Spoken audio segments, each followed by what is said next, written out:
Hello hello hello. नमस्कार दोस्तों, आप सभी भाइयों को मेरा एक बार फिर से नमस्कार। प्यारे विद्यार्थियों, जैसा कि आपको पता है कि हमारा ऊतक वाला जो चैप्टर चल रहा था, जिसमें हमने सबसे पहले पादप ऊतक पढ़ लिए है और पादप ऊतक के बाद में आज की क्लास में हम ये जो जंतु ऊतक वाली जो चीजें हैं इसको भी कंप्लीट कर देंगे।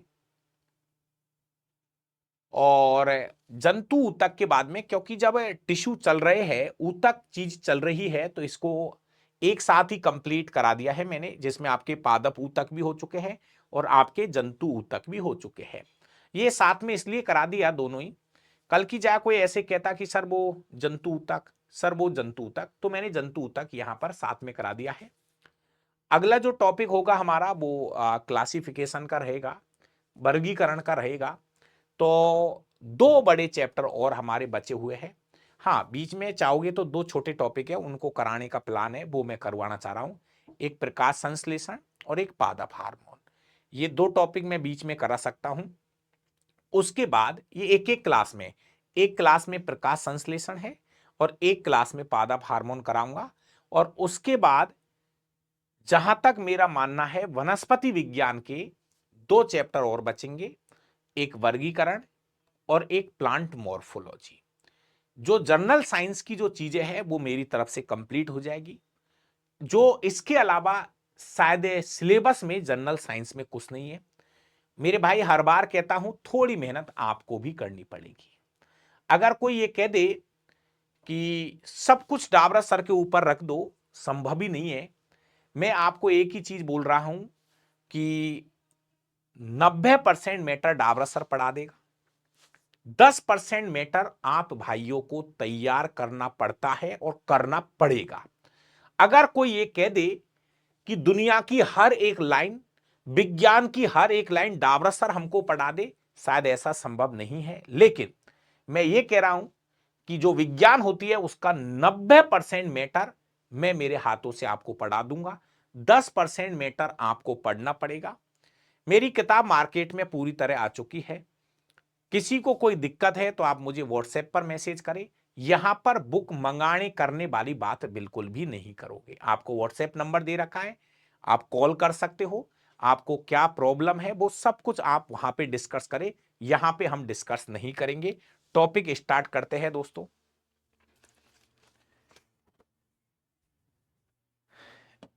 चलिए, सबसे पहले दोस्तों मैं आपको बता दूं कि हमारा ऊतक वाला चैप्टर चल रहा है और इस क्लास में मेनली हम जो टारगेट करेंगे वो करेंगे हमारे जंतु ऊतक को।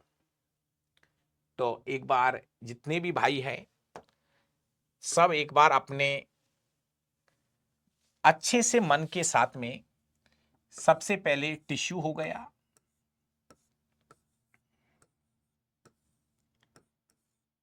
टिश्यू बोले तो ऊतक वाला टॉपिक हमारा चल रहा है काफी दिन से। बड़े बड़े चैप्टर भैया, समय लगेंगे। और इस वाले चैप्टर में हम मेनली जो टारगेट कर रहे हैं वो जंतु ऊतक को टारगेट कर रहे हैं। पादप ऊतक में पढ़ा चुका हूं। जो स्टूडेंट कल की क्लास देख ली होगी, एनिमल टिश्यू, एनिमल टिश्यू दोस्तों, ऐसी बात नहीं है। अगर आपने मेरी कल की क्लास देखी होगी तो शायद मैंने मेरी तरफ से पूरी ताकत झोंक दी थी कल की क्लास में, और मैंने जंतु ऊतक को समझाने में कोई कसर नहीं छोड़ी है। सर बायोलॉजी की पीडीएफ कैसे निकाले बताना सर, इसलिए पीडीएफ भैया, कोई भी चीज अगर, मैं आपको बार बार कहता हूं, पढ़ाई के अलावा कोई भी चीज यहां मत पूछिए। पीडीएफ कैसे निकलेगी यहां नहीं बताऊंगा। मैं माफी चाहता हूं। आपके इन क्वेश्चनों का जवाब मैं व्हाट्सएप पर मैसेज छोड़ देना, वहां दे दूंगा। यहां पर मैं केवल आपकी इस पढ़ाई से रिलेटेड जवाब दे सकता हूं। बायोलॉजी की पीडीएफ का लॉक नहीं खुला हुआ है, पूरा हो जाने दो बायोलॉजी तो लॉक खोल दूंगा। दोस्तों, जंतु ऊतकों को कल हमने चार भागों में बांटा है। नंबर एक, पहला था मेरे पास में उपकला ऊतक। यही है जो आने वाला है परीक्षा में। इसको हम एपिथीलियम ऊतक बोलते हैं। एपिथीलियम ऊतक। दूसरे नंबर का जो ऊतक है वो संयोजी ऊतक है।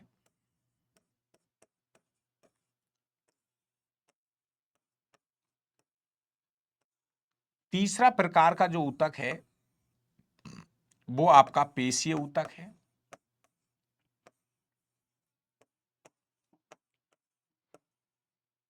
और चौथा प्रकार का जो ऊतक है वो तंत्रिका ऊतक।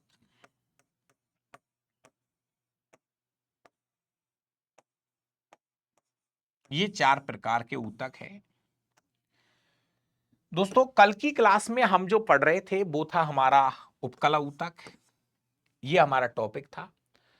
उपकला जो ऊतक है, ये जो उपकला ऊतक है दोस्तों, इसके दो प्रकार हैं। एक है सरल उपकला ऊतक। सरल उपकला ऊतक। और एक है दूसरे नंबर पर स्तरित उपकला ऊतक।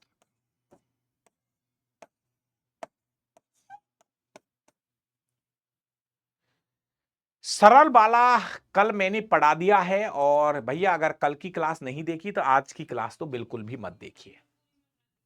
दोस्तों अगर मैं सबसे पहले हमने कल उपकला ऊतक के बारे में पढ़ा था। उपकला मतलब इसको हम कवरिंग टिश्यू बोलते हैं, जो दूसरों के ऊपर पाया जाता है। ऐसा ऊतक जो ऐसे समझो दूसरों के ऊपर पाया जाता है। ये मेनली ब्लड के ऊपर, जहां जहां ब्लड बह रहा है उसके ऊपर एक लेयर बनाता है।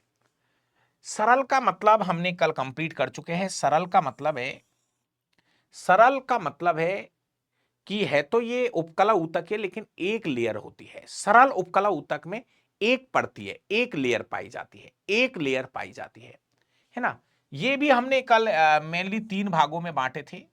इसके भी तीन प्रकार बताए थे। एक लेयर होगी। तीन प्रकार कौन कौन से थे? एक था सरल सल्की, एक था सरल घनाकार, एक था सरल स्तंभाकार, और एक लास्ट में हमने पढ़ा था वो था हमारा पक्षमाभी। पक्षमाभी जहां पर ऊपर कुछ से आपको ऐसे रेशेदार संरचना दिखाई दे रही थी। तो चार प्रकार के मैंने कल सरल उपकला ऊतक आपको पढ़ा दिए थे। अब बचता है मेरे पास में स्तृत उपकला ऊतक।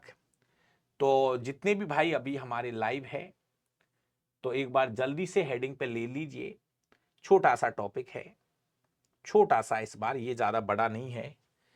दूसरे प्रकार का जो ऊतक है वो है स्तृत उपकला ऊतक। दोस्तों धैर्य के साथ चीजों को सीखने की कोशिश करो। एक बार नहीं दो बार पढ़ा दूंगा एक ही टॉपिक को, लेकिन सीखो। कल हमने पढ़ा था सरल उपकला ऊतक। सरल उपकला ऊतक का मतलब था जहां पर एक लेयर पाई जाती है, एक प्रत्येक एक लेयर में कोशिकाओं की एक लेयर होती है। कोशिकाओं की एक लेयर होती है और इसके नीचे बहरा होता है ब्लड। अब उनकी आकृति के आधार पर फिर उनको अलग अलग हिस्सा दे दिया। अगर वो टाइल्स के जैसी दिखाई दे रही है, टाइल्स अपने फर्श टाइल्स के जैसी दिखाई दे रही है तो उसका नाम सल्की रख दिया। अगर वो घनाकार दिखाई दे रही है तो उसका नाम घनाकार रख दिया।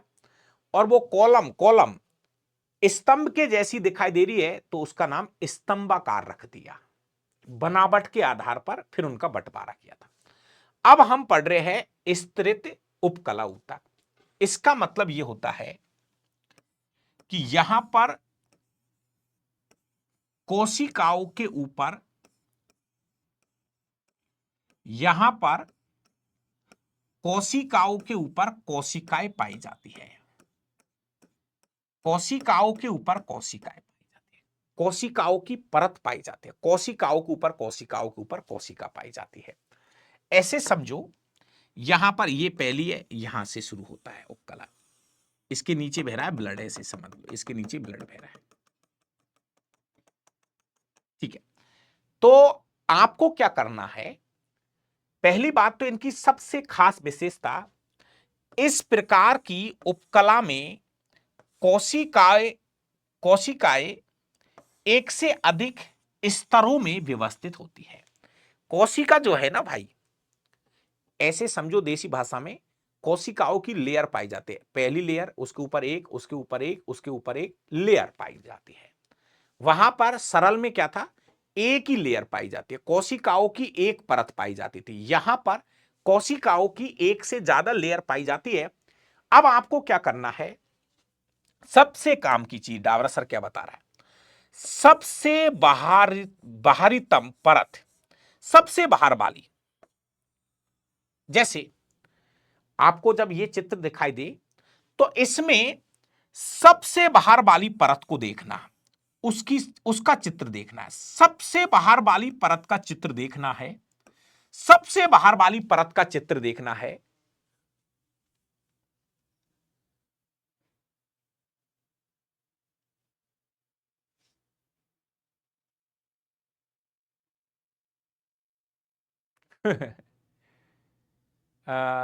लोकेश माली जी का एक क्वेश्चन आया है, सर राइबोसोम कहां पाए जाते हैं?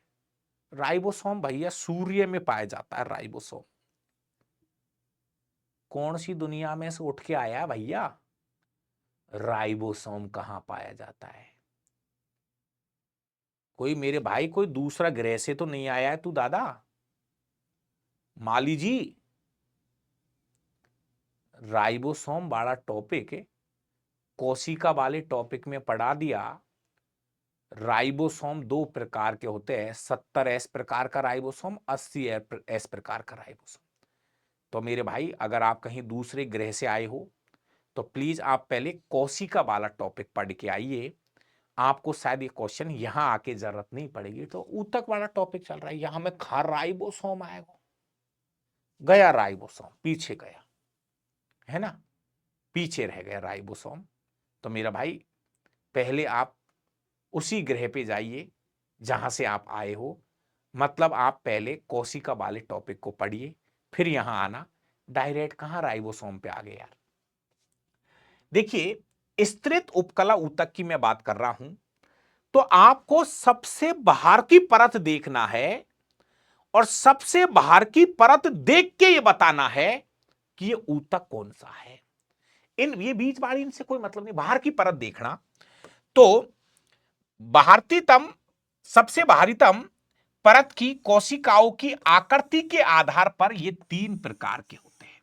देसी भाषा में समझा रहा हूं, सुन। ये जो स्तृत उपकला ऊतक है ना, ये भी तीन प्रकार के होते हैं, तीन प्रकार के। कैसे पता चलेगा? सबसे बाहर की परत का चित्र देखना, ये कोशिकाओं की परत, कोशिकाओं की परत, ये सबसे बाहर की परत है। तो कोशिकाओं की सबसे बाहरी परत को देख लेना और चित्र देख के बता देना कि ये कौन सा उपकला है। अब आपको देखो, मैं आपको फिर बता दूं, अगर ये जो परत है, ये कोशिकाओं की जो लेयर है, अगर ये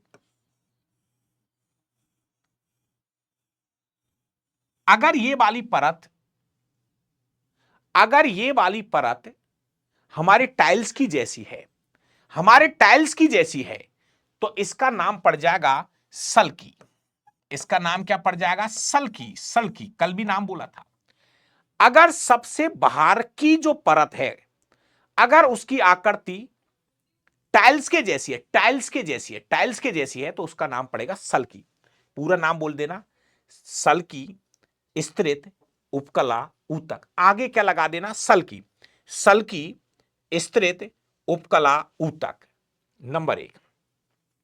अगर सबसे बाहर की परत घनाकार है तो आगे बोलेगा घनाकार। सबसे बाहर की परत को देख लेना, तो यह बन जाएगा घनाकार, स्तृत, उपकला, ऊतक। अगर सबसे बाहर की परत जो है वो घनाकार है, घनाकार, तो आगे क्या नाम बोलेगा? घनाकार, स्तृत, उपकला, ऊतक। नंबर 3, अगर सबसे बाहर की परत जो है वो स्तंभाकार है, स्तंभ खंबे के जैसी स्तंभाकार, कल चित्र बताए तो वो नाम भूल जाएगा, स्तंभाकार स्तरित उपकला ऊतक। सबसे बाहर की परत देखनी है, उसका चित्र देखना है और उसके आधार पर साधारण तरीके से जैसे कल पढ़ा है ना उसकी कॉपी करनी है। देखो भाई, अब आइए, पहला आता है हमारे पास में स्तरित सल्की वाला उपकला ऊतक। इसका मतलब है कि इसके सबसे बाहरी स्तर की जो कोशिकाएं होती है वो चपटी होगी, सल्की होगी या टाइल्स के जैसी होगी, टाइल्स के जैसी होगी, बहुभुजाकार भी हो सकती है, लहरदार भी हो सकती है। सबसे बाहर की, अगर मान लीजिए सबसे बाहर की जो परत है वो चपटी है, सल्की है, टाइल्स के जैसी है, तो हम उनको बोलेंगे स्तरित सल्की उपकला ऊतक। ये वाला जो ऊतक है ना, ये त्वचा की एपिडर्मिस, त्वचा की एपिडर्मिस में हमारी ये कहां पाया जाता है, ये मोस्ट है। स्तरित सल्की उपकला ऊतक कहां पाए जाते हैं, ये मोस्ट है। ये तो रट्टा लगाना है, ये कहां पाया जाता है, तो ये हमारी त्वचा की एपिडर्मिस में पाया जाता है। सल्क में ये पाया जाएगा, सल्क सींग, नख, नाखून पर क्रेटिन युक्त सल्की उपकला पाया जाता है, क्रेटिन युक्त। तो ये ध्यान रखना कि ये वाला ऊतक कहां पाया जाता है। ये तो भैया चाहे आप लिस्ट बना लो, चाहे रट लो, आपकी मर्जी का काम है, इसमें मैं कुछ नहीं करूंगा। आपसे ऐसे पूछेगा कि भाई सींगों में कौन सा ऊतक पाया जाता है, नाखूनों में कौन सा ऊतक पाया जाता है। सल्क, सल्क होते हैं ना त्वचा के ऊपर होते हैं, कभी कभी देखना मछलियों के ऊपर ऊपर ऊपर सल्क। और हमारे त्वचा की सबसे बाहरी परत जो होती है एपिडर्मिस, एपिडर्मिस में आपको देखने को मिलेगा स्तरित, तो पड़ी रहे हैं, लेकिन स्तरित में कौन सा, सल्की उपकला, सल्की वाला, सल्की वाला, सल्की वाला। चित्र दिखाऊंगा, चित्र देखिए, थोड़ा सा एक चित्र में यहां पर लेके आ रहा हूं।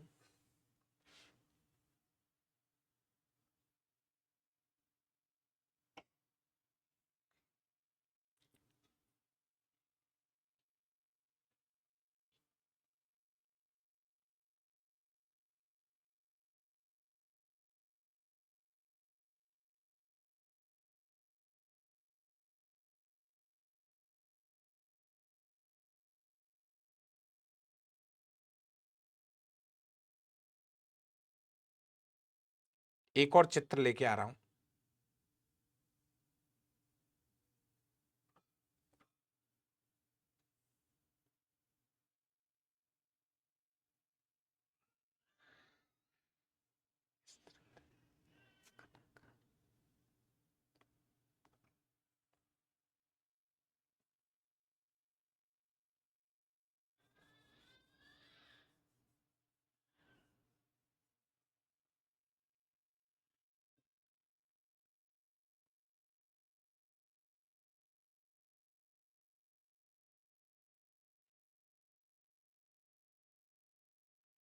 देखो एक बार दोस्तों, इस वाले चित्र को एक बार देखिए प्लीज। पहले तो ऐसे देखो भैया, इस चित्र से ही चलेगा काम। ये देखिए, जैसे यहां पर नीचे तो है संयोजी ऊतक, संयोजी ऊतक, जितने भी उपकला ऊतक है वो संयोजी ऊतक के ऊपर पाए जाएंगे। जो भी उपकला ऊतक आप पढ़ रहे हो, अब तक हम सब क्या पढ़ रहे हैं, उपकला ऊतक। जितने भी उपकला ऊतक हम पढ़ रहे हैं वो सब संयोजी ऊतक के ऊपर पाए जाते हैं। संयोजी ऊतक का मतलब है ब्लड के ऊपर पाए जाते हैं, ठीक है।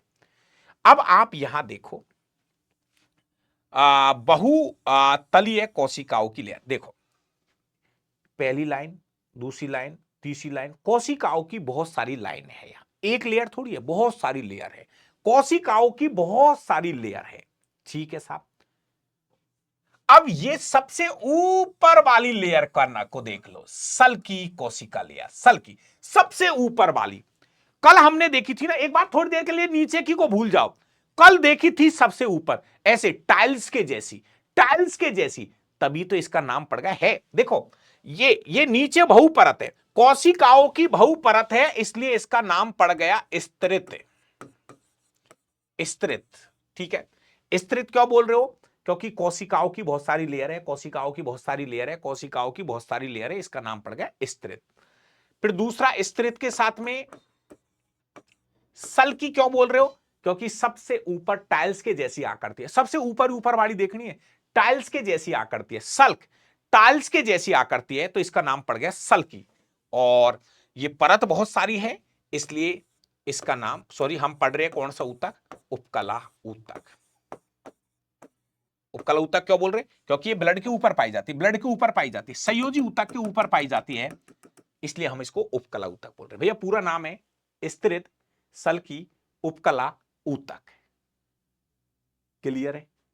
अब आ जाओ वापस से दूसरे, देखो ये और कहां पाई जाती है? योनि में, कॉर्निया में, ग्रेसनी में, क्रेटिन व्हीन, क्रेटिन व्हीन, ये क्रेटिन व्हीन, ये क्रेटिन युक्त है, क्रेटिन युक्त, थोड़ा अंतर है, हाई लेवल की बात है, जनरल साइंस में नहीं है। ये क्रेटिन युक्त सल की उपकला, और यह है क्रेटिन विहीन, क्रेटिन, क्रेटिन प्रोटीन होती है, वो यहां नहीं पाई जाती है। मतलब आप ये कह सकते हो कि ये जितने भी नाम लिखे हैं, त्वचा के एपिडर्मिस में, सल्क में, सींग में, नाखूनों में, योनि में, कॉर्निया में, ग्रेसनी में, यहां पे क्रेटिन होता है, यहां पे क्रेटिन नहीं होता है, तो बाकी का है ये सब में स्तृत सल्की उपकला होता है। दूसरे नंबर पे आता है स्तृत, दूसरे नंबर पे आ रहा है स्तृत घनाकार, कुछ नहीं बस स्तृत का मतलब है एक के ऊपर एक लेयर पाई जाएगी, एक के ऊपर एक लेयर पाई जाएगी, लेकिन सबसे ऊपर वाली जो लेयर है वो उसकी आकृति घनाकार होगी, उसकी आकृति घनाकार, घन घन क्यूब, कल भी बात बताई थी, घन के जैसी होगी, तो इसका नाम रख दिया घनाकार। घनाकार है तो स्तृत लेकिन घनाकार। देखो सीधी इस कहानी है, इसमें सबसे बाहर की जो स्तर है कि जो कोशिकाएं होती है वो घनाकार होती है, ज्यादा रटो मतो। उदाहरण है श्वेत ग्रंथियां, जहां से पसीना आता है, स्तन ग्रंथियों में की बड़ी नलिकाओं में ये पाया जाता है स्तृत घनाकार उपकला ऊतक, उपकला ऊतक, उपकला ऊतक। देखो चित्र देखो, मजा आ जाएगा दोस्तों। ये है हमारा, ये जो आपको चित्र दिखाई दे रहा है, ये है दोस्तों आपका कौन सा?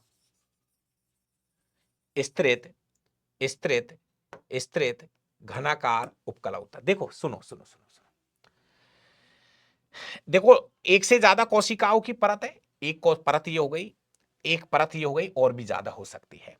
सबसे ऊपर की परत देखिए, सबसे ऊपर की जो परत है, ये देखो सबसे ऊपर की जो परत है ये घनाकार होती है, सबसे ऊपर की जो परत है ये घन के जैसी होती है, इसको बोलते हैं घनाकार। केंद्रक होता है, कोई बड़ी बात नहीं है। और ये है संयोजी ऊतक है, इसी के ऊपर पाई जाती है। भाई हम पढ़ी क्या रहे? उपकला ऊतक पढ़ रहे हैं, और उपकला ऊतक की मेन खासियत है कि ये संयोजी ऊतक के ऊपर पाया जाएगा, संयोजी ऊतक के ऊपर पाया जाता है, संयोजी ऊतक के ऊपर पाया जाता है। लेकिन कुछ नहीं है। स्तृत क्यों बोल रहे हो? क्योंकि कोशिकाओं की परत पाई जाती है, एक परत हो जाएगी, जैसे दूसरी परत भी हो सकती है, तीसरी परत, कोशिकाओं की लेयर पाई जाती है, इसका नाम स्तृत रख दिया। घनाकार, भाई साहब घनाकार इसलिए बोल रहा हूं क्योंकि सबसे ऊपर की जो कोशिका है वो घन के जैसी होती है, ऐसे सबसे ऊपर वाली देखनी है भैया, लास्ट वाली, सबसे बाहर वाली जो परत है, इसलिए इसका नाम है। और ये भी ध्यान रखना, ये भी ध्यान रखना कि ये पाई कहां जाती है। आपसे पूछेगा कि श्वेत ग्रंथियों में स्तृत घनाकार उपकला ऊतक पाया जाता है, स्तन ग्रंथियों में स्तृत घनाकार उपकला ऊतक पाया जाता है। ध्यान रखना ये उदाहरण आपको याद रखने हैं, ठीक है। दो प्रकार हो गए, अब आता है तीसरा प्रकार। अब आता है हमारे पास में तीसरा प्रकार, और ये तीसरा प्रकार है, ये तीसरा प्रकार का जो ऊतक है इसका नाम है, इसका नाम है स्तृत पढ़ रहे हैं स्तंभी उपकला ऊतक। समझिए, कुछ नहीं मेरा भाई, सबसे नीचे संयोजी ऊतक रहेगा, ये सबसे नीचे संयोजी ऊतक है, ये इसका आधार हो गया ब्लड का, ऐसे समझो। फिर इसके ऊपर बहुत सारी कोशिकाएं पाई जाएंगी। ये पहली लेयर, दूसरी लेयर, तीसरी लेयर, लेकिन लास्ट वाली जो लेयर है वो स्तंभाकार होगी। लास्ट वाली जो परत है, सबसे बाहरी जो कोशिकाओं की परत है वो स्तंभाकार होती है, इसलिए इसका नाम पड़ गया स्तृत स्तंभी उपकला ऊतक। यही है सबसे कहा बात। हल्का सा इंटरनेट की हल्की सी स्पीड में दिक्कत आ रही है, तो ज़्यादा दिक्कत आएगी तो ये वीडियो रिकॉर्ड भी हो रही है भैया, आ ही रही है, ये इंटरनेट की प्रॉब्लम आ रही है हल्का सा। 2-4 दिन से बरसात की वजह से थोड़ा ऐसा हो रहा है, ये बीच बीच में हल्का जो ब्लैंक करता है ना, ये कोई दिक्कत नहीं है। ब्लैंक होने का रीजन है, मैं बता रहा हूँ, इंटरनेट है ना। तो ये वीडियो रिकॉर्ड भी हो रही है, तो इसको हटा के रिकॉर्डिंग वाली जो वीडियो चल रही है ना वो डाल दूंगा, भले ही हो जाएगा। इंटरनेट अब हो गया, अब नहीं आएगी दिक्कत, देख लेना, अब नहीं आएगी। हाँ हाँ हाँ, अब नहीं आएगी, मैं कह रहा हूं ना, आ गया इंटरनेट की अच्छी स्पीड आ गई, अब नहीं आएगी शायद, आगे कर रहा है वो, मुझे दिख रहा है। तो आप टेंशन नहीं करें बिना बात की, घर घबराने की बात नहीं है, घबराना नहीं है ना। ये है हमारा, घबराना नहीं है, आप यहीं हो, मैं भी यहीं हूं, कहीं नहीं जा रहा।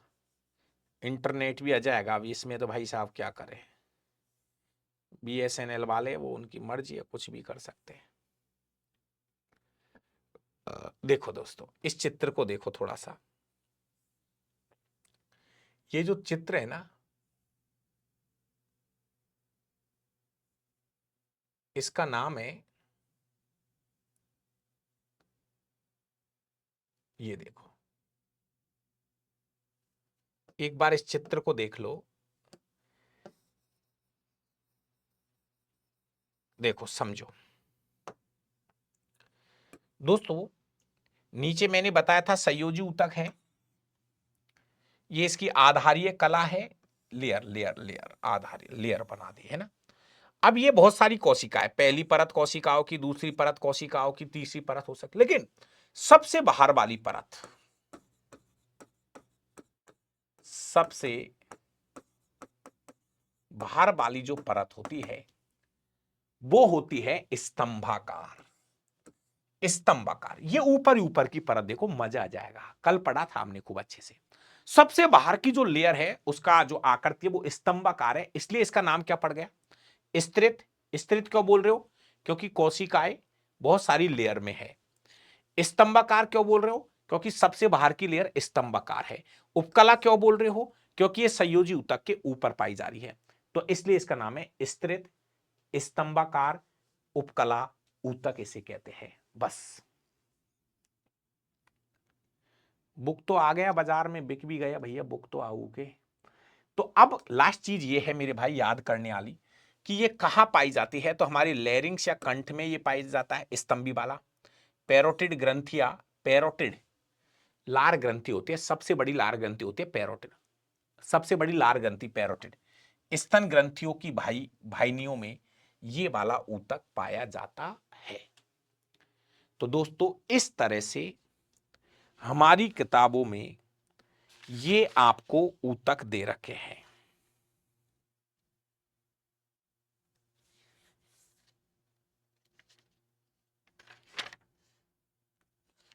बहुत सारी किताबों में, क्या बहुत दूर दूर तक नहीं मिलेगा, ज्यादातर किताबों में तो ये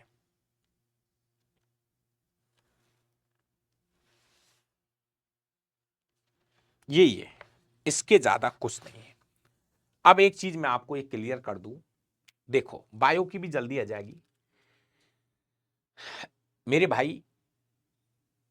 ऊतक वाले चैप्टर में से एक क्वेश्चन आता है, नंबर 1, जहां तक मेरा ये मानना है, फिर बार बार रिपीट कर रहा हूं, ऊतक में से यदि क्वेश्चन आया तो वो पहली वरीयता पादप ऊतक को दी जाएगी। अब पादप ऊतक में आप कौन कौन सा पढ़ोगे बताओ मुझे जल्दी से। नंबर 1 विभजूतक, नंबर 1 विभजूतक के बारे में पढ़ना है, विभजूतक के बारे में अच्छे से पढ़ना, ध्यान से सुन लो। नंबर 2 विभजूतक के प्रकार, शीर्षस्थ विभजूतक, नंबर 2 शीर्षस्थ विभजूतक, नंबर 3 पार्श्वीय विभजूतक, पार्श्वीय विभजूतक, नंबर 4 अंतर्वेशी विभजूतक। हो गए क्लियर है विभजूतक। इसके बाद में दोस्तों विभजूतक के बाद में आपको पढ़ना है 5वें नंबर पे स्थायी ऊतक किसे कहते हैं, स्थायी ऊतक किसे कहते हैं, परिभाषा याद करना है, स्थायी ऊतक किसे कहते हैं, ठीक है। 6ठे नंबर पर सरल स्थायी ऊतक, सरल स्थायी ऊतक किसे कहते हैं, परिभाषा अच्छे से पढ़ लेना सरल स्थायी ऊतक की। 7वें नंबर पर पेरेनकाइमा, कोलेनकाइमा, स्क्लेरेनकाइमा। सरल ऊतक के 3 प्रकार हैं, पेरेनकाइमा, कोलेनकाइमा और स्क्लेरेनकाइमा। क्लियर है। 10वें नंबर पे पढ़ना जटिल ऊतक को, जटिल ऊतक की परिभाषा। फिर उसके बाद में जटिल ऊतक में आपको पढ़ना है जाइलम और फ्लोएम के बारे में, अच्छे से पढ़ लेना। जाइलम और फ्लोएम के बारे में नॉर्मली लोग एक एक क्वेश्चन याद करते हैं, लेकिन मैं कह रहा हूं कि जाइलम के अंदर वो 4 प्रकार की जो कोशिकाएं हैं, वाहिका, वाहिनिकाएं, पेरेनकाइमा और फाइबर। जाइलम और फ्लोएम के अंदर 4 प्रकार की जो कोशिकाएं होती है उनका नाम, और मैं आपसे एक चीज फिर बोलना चाह रहा हूं, उसमें यह याद करना कि कौन सी जीवित कोशिका है और कौन सी मृत कोशिका है। फिर बार बार बोल रहा हूं, आपको विशिष्ट ऊतकों के बारे में ज्यादा जानकारी नहीं रखनी है। हां, अगर कोई नॉर्मली कोई क्वेश्चन नजर आ जाए तो विशिष्ट ऊतकों में से कोई 1-2 क्वेश्चन अच्छे वाले क्वेश्चन देख लेना, नहीं विशिष्ट ऊतकों को आप भूल सकते हो।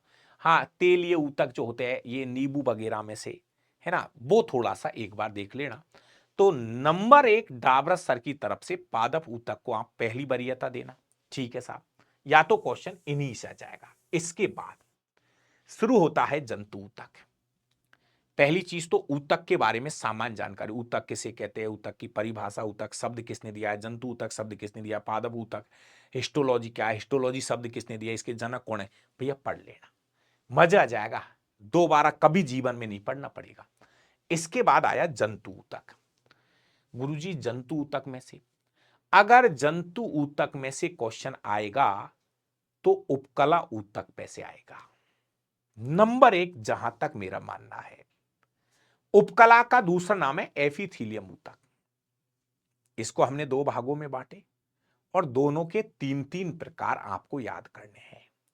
दोनों उपकला ऊतक के 3-3 प्रकार, आपका एक तो सरल हो गया और एक हो गया आपका स्त्रित। एक है सरल, सरल के 3 प्रकार और स्त्रित के 3 प्रकार।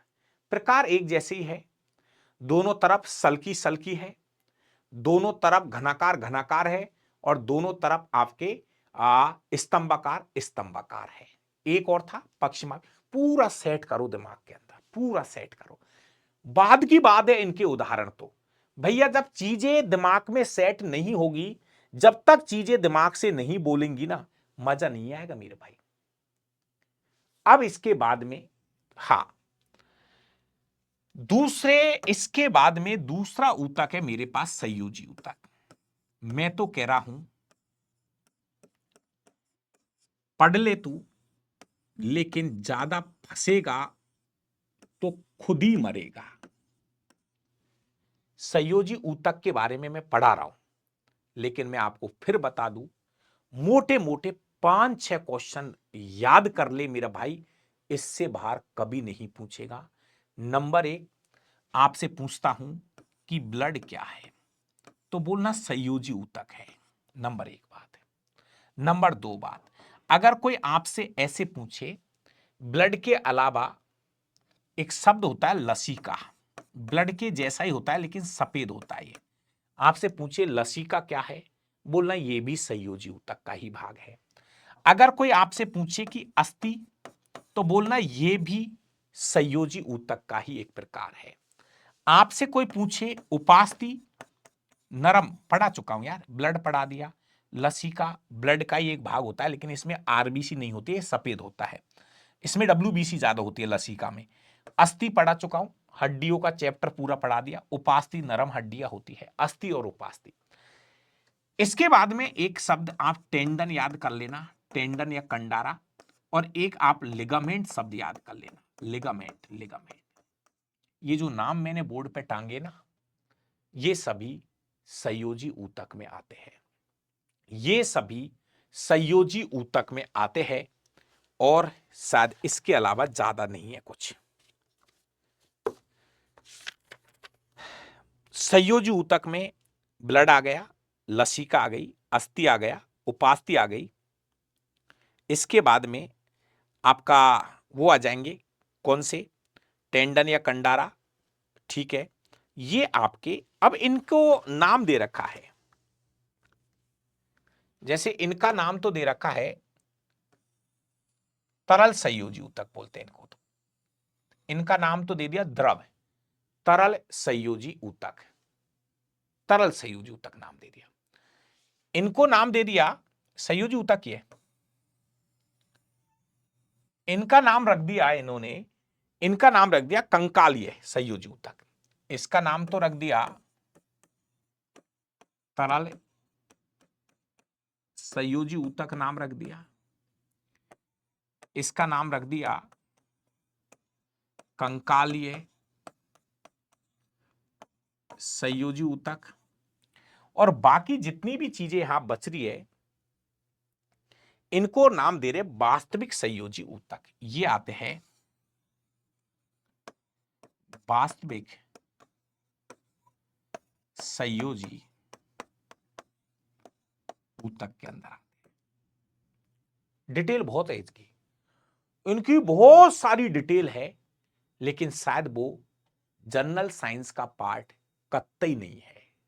फिर बार बार बोलूंगा, वो जर्नल, इसकी डिटेल मेरे पास काफी है, आपको हमारे सेकंड ग्रेड में जो चीजें चलती है, लेकिन मेरे भाई यहां से आगे जो चीज मैं पढ़ाऊंगा ना, वो 90% वो जनरल साइंस का पार्ट नहीं है। मैं एक बार पढ़ा दूंगा, एक और क्लास लग जाए कोई दिक्कत नहीं है, 2 और लग जाए कोई दिक्कत नहीं, लेकिन मैं लास्ट में ये बोलूंगा कि फंसना मत, इतना सा याद करना।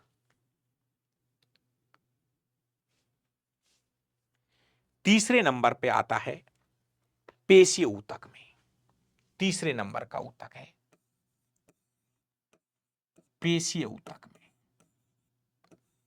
क्यों बोल रहा हूं कि ज्यादा नहीं पढ़ना है, इसलिए बोल रहा हूं कि पेशीय ऊतक में ये जो हमारी मांसपेशियां है, रेखित पेशी, हमारे शरीर में 3 प्रकार की पेशियां होती है, रेखित पेशी, अरेखित पेशी और हृदय पेशी। आपको पता है, मैंने बोला था मेरा भाई कि हमारे शरीर में 639 पेशियां पाई जाती है, और उन पेशियों को हम 3 भागों में बांट रहे हैं, ऐच्छिक पेशी, अनैच्छिक पेशी और हृदय पेशी। ये जो पेशियां है, इनको बनाने वाले ऊतकों को बोलते हैं पेशीय ऊतक। हमारे शरीर में कुल 639 मांसपेशियां हैं, हमारे शरीर में कुल 639 मांसपेशियां हैं, उनको हम 3 भागों में बांट रहे हैं, ऐच्छिक, अनैच्छिक और हृदय पेशी। पढ़ा चुका हूं, एक पेशियों का पार्ट पढ़ाया है मैंने, जंतु वाले पार्ट में 100% पढ़ाया है। तो चाहे रेखित पेशी हो, चाहे अरेखित पेशी हो, चाहे हृदय पेशी हो, इन पेशियों को बनाने वाले ऊतकों को बोलते हैं पेशीय ऊतक। इन पेशियों को बनाने वाले ऊतक कौन है? पेशीय ऊतक है। चौथे नंबर पर हमारे पास में आता है तंत्रिका ऊतक। तंत्रिका ऊतक है।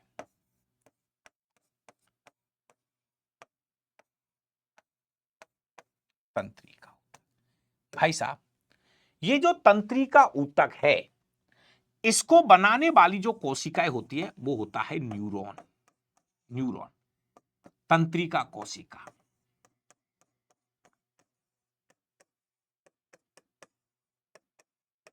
वापस समझना,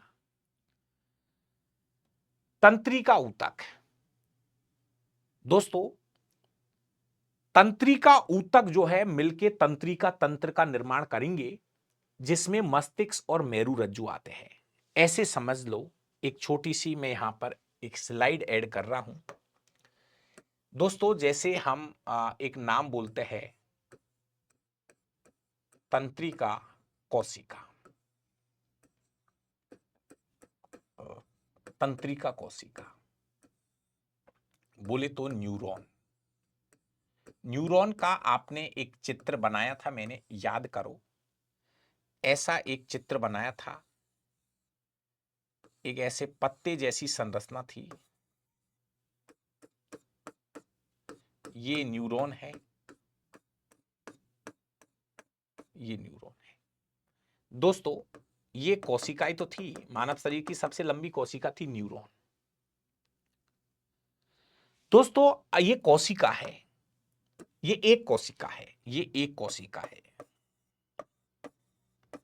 ये एक कोशिका की बात कर रहा हूं अभी मैं। इसका चित्र भी बनाया था और इसके बारे में बहुत सारे क्वेश्चन लिखे हैं।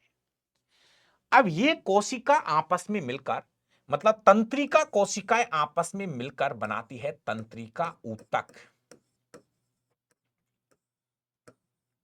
तंत्रिका कोशिकाएं आपस में मिलकर बनाती है तंत्रिका ऊतक, और ये तंत्रिका ऊतक मिलकर बनाते हैं तंत्रिका तंत्र। ऊतक मिलकर तंत्रिका के अंग बनते हैं, तंत्रिका अंग, जैसे मस्तिष्क और मेरुरज्जु बना देते हैं, मस्तिष्क और मेरुरज्जु। और इसके बाद ये अंग मिलकर तंत्रिका तंत्र का निर्माण करते हैं। देखो बात यही है, बात वही चल रही है भाई साहब। ये कोशिका है, ये कोशिका है, कोशिका मिलकर क्या बना रही है? ऊतक। कोशिका मिलकर क्या बना रही है? ऊतक। ऊतक मिलकर क्या बना रहे हैं? ऊतक मिलकर बना रहे हैं अंग। अंग मिलकर बना रहे हैं अंग तंत्र। तो कहने का मतलब हमारे चैप्टर में ये दे रखा, तंत्रिका ऊतक दे रखा है। तो ये जो तंत्रिका ऊतक है, ये किससे मिलकर बना है? तंत्रिका कोशिकाओं से। ये जो तंत्रिका ऊतक है, ये तंत्रिका कोशिकाओं से मिलकर बना होता है। मतलब इस वाले ऊतक में न्यूरॉन के बारे में पढ़ना होता है, जो मैं पढ़ा चुका हूं। न्यूरॉन का पूरा वर्णन तंत्रिका तंत्र वाले चैप्टर में कराया है, 1 घंटे की क्लास लगाइए, देख सकते हो। तंत्रिका ऊतक को कौन बनाता है? तंत्रिका ऊतक को बनाने वाली कोशिकाओं को हम तंत्रिका कोशिका बोलते हैं।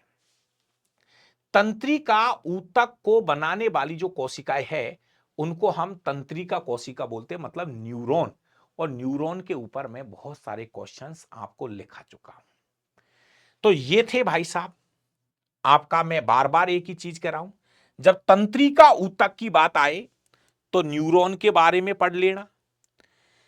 जब पेशीय ऊतक की बात आए तो रेखित, अरेखित और हृदय पेशी के बारे में पढ़ लेना। पढ़ा चुका हूं 100%, कुछ एक लाइन मत लिखना। और जब संयोजी ऊतक की बात आए मेरे भाई, जब संयोजी ऊतक की बात आए तो उसमें ब्लड को खूब तगड़ा पढ़ाया है। लसीका ब्लड के जैसा ही तरल भाग होता है, लेकिन इसमें आरबीसी नहीं होती है, ये सफेद रंग का होता है। इसमें डब्ल्यूबीसी ज्यादा होती है। जैसे हमारे शरीर में खून बह रहा है, ऐसे हमारे शरीर में लसीका भी बह रही है। लसीका कभी अपने लग जाती है ना, कभी लग जाती है तो खून निकलने से पहले एक सफेद सा पानी निकलता है। कभी चोट लग जाती है तो खून निकलने से पहले सफेद सा पानी निकलता है, वो लसीका है, वो लसीका है। अस्थि हड्डियों का पूरा वर्णन कर चुका हूं। उपास्थि नरम हड्डियां होती है, बता चुका हूं। टेंडन या कंडारा हड्डियों को मांसपेशियों से जोड़ने वाली संरचना। हड्डियों को मांसपेशियों से जोड़ने वाली संरचना टेंडन या कंडारा कहलाता है। लिगामेंट हड्डी को हड्डी से जोड़ने वाली संरचना, याद करो, हड्डी को हड्डी से जोड़ने वाली संरचना को क्या बोलते हैं? लिगामेंट कहते हैं। तो ये थे हमारी परीक्षा में आने वाले क्वेश्चंस। और अब पूरा चैप्टर, मतलब पूरा अगर बताओ ना, पूरा जो जंतु विज्ञान है वो इन्हीं से चलता है। जैसे ब्लड पढ़ लिया, लसीका पढ़ लिया, अस्थि पढ़ ली, उपास्थि पढ़ ली, टेंडन पढ़ लिया, कंडारा पढ़ लिया, पेशिया पढ़ ली, तंत्रिका तंत्र पढ़ लिया। तो ये सभी क्या है? ये सभी आपके ऊतकों से मिलकर बने हैं। तो कहने का मतलब ओवरऑल बात यह है कि जंतु ऊतक में पूरा फोकस उपकला ऊतक पे रखना है। इसके अलावा आपसे अगर वो पूछे कि ब्लड क्या है, तो बोलना ब्लड एक प्रकार का तरल संयोजी ऊतक है। लसीका तरल संयोजी ऊतक है। अस्थि कंकालीय संयोजी ऊतक है। उपास्थि कंकालीय संयोजी ऊतक है। टेंडन या कंडारा वास्तविक संयोजी ऊतक है। लिगामेंट वास्तविक संयोजी ऊतक है। रेखित पेशिया, अरेखित पेशिया और हृदय पेशिया ये पेशीय ऊतक के भाग है, पेशीय ऊतक के भाग है। और न्यूरॉन, न्यूरॉन ये तंत्रिका ऊतक की कोशिका है। तंत्रिका ऊतक कोशिका कौन होती है? न्यूरॉन। तो ये रही चीजें। अगर आपको एक छोटी सी चीज मैं बता दूं, जर्नल साइंस में तो इससे ज्यादा मत पढ़ना। जर्नल साइंस में इससे ज्यादा नहीं पढ़ना है। जहां पे आरबीसी, डब्ल्यूबीसी और प्लेटलेट्स का वर्णन दिया होता है, मत पढ़ना। हां, जो चीजें चाहोगे तो मैं तो इसको और डीपली ले जाऊंगा, संयोजी ऊतक को और डीपली ले जाऊंगा, लेकिन वो आपके काम का नहीं है। मैं पढ़ाने के बाद भी यही बोलूंगा कि भाई साहब, संयोजी ऊतक में से केवल ये बात याद करना, रेक पेशीय ऊतक में से ये बात याद करना, और तंत्रिका ऊतक में से। हां, आप अगर कहो कि सर और डीपली पढ़ा दो, ऐसे ऐसी चीज पढ़ा दो जो हमको याद नहीं रहे, तो मैं कल और आपकी क्लास एक और लगा दूंगा। कोई वो नहीं है मेरा भाई। लेकिन दिक्कत यह है, एक स्टूडेंट होने के नाते शायद अब तक की चीज में से आधा भी याद रख जाओगे, धन्य हो आप। जो हमने ऊतक पढ़ा है ना, ऊतक वाला टॉपिक, अगर इसमें से आधा भी याद कर लोगे तो इसका मतलब आप हो धन्य। तो आपको बहुत बहुत धन्यवाद। कल YouTube पर एक केमिस्ट्री का महा मैराथन होगा, तो अगर जो स्टूडेंट बाद में देखना चाहे देख लेना। हर दिन 100 क्वेश्चन करा रहा हूं एनसीईआरटी के। तो एक मैराथन लगा चुका हूं केमिस्ट्री का, जिसमें 100 क्वेश्चन कराए एनसीईआरटी का। एक मैराथन कल है, थोड़ा इंटरनेट की दिक्कत भी है, तो एक मैराथन कल होगा, आप जुड़ सकते हो। आप सभी भाइयों को बहुत बहुत धन्यवाद, है ना। वही चीज मैं कहना चाह रहा हूं, लास्ट में जितना पढ़ा रहा हूं उसका आधा भी याद रह जाएगा, काम चल जाएगा। ठीक है, थोड़ा इंटरनेट में भी प्रॉब्लम है भाई, मैं कुछ नहीं कर सकता यहां से। बाकी का कल एक नए टॉपिक के साथ जुड़ेंगे, और शायद जहां तक है, या तो मैं प्रकाश संश्लेषण, पादप हार्मोन में से एक टॉपिक पढ़ाऊंगा। थैंक यू, धन्यवाद। थोड़ी सी इंटरनेट की दिक्कत है भाई। ओके।